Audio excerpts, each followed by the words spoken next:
Hi, everybody. Happy Sunday. When I am thinking about difficult conversations that I am having, and I pull from my experience as an intern and just as a teacher and EC department person, it's taught me a lot in how I go about them.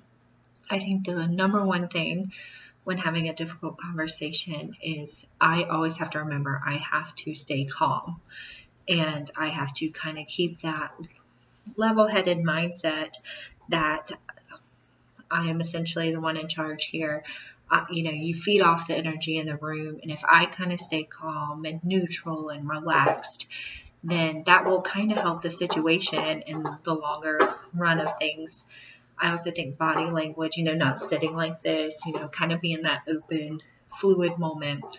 Other things I have observed when having these difficult conversations is usually just letting that person talk first. I can start the conversation, but then just kind of letting them go because sometimes what I've watched in my internship with parents and teachers, and then what I've experienced with in the classroom with parents, or just an upset colleague, is they really just want to probably talk. And it's just a very heightened moment in having these difficult conversations. So I usually let that person always talk first, and I never go into a difficult conversation without understanding what do I want out of this meeting. Do I need to make a plan? Do I need to have a follow-up?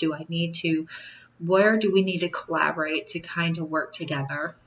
And while that person is talking, my mind's kind of then going, okay, this is how we can proceed, and this is how we can do that to better the situation, whatever it may be.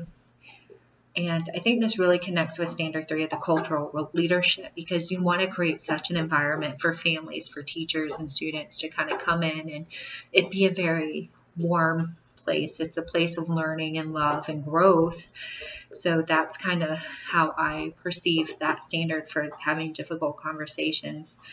I also think, too, if you're having a difficult conversation that needs me to kind of be the backbone of like a hard situation or a hard decision that's being made, as a leader and as an administrator, I think it's important to know the policies behind it, to kind of have back yourself with essentially the research of why you're choosing to do this way or why we are going that route. And I think with anything during COVID, that's what we've learned is this is our new normal, but when we're making these decisions, for example, like students with IEPs, they have to wear a mask. And as an EC teacher, that's been very hard to talk to families about when the state has said, oh, you don't have to wear a mask, but our district is saying you do. My principal has really kind of come in with the protocols and the guidance and saying, this is what we're doing, but let us work together as a team and collaborate this really hard situation to get your child in school. So I think to wrap it up, difficult conversations are going to happen. I think neutral, calm body, understanding your plan of action and your purpose of why you are going to have this difficult meeting, what you want from as an administrator, the plan that's going to follow up.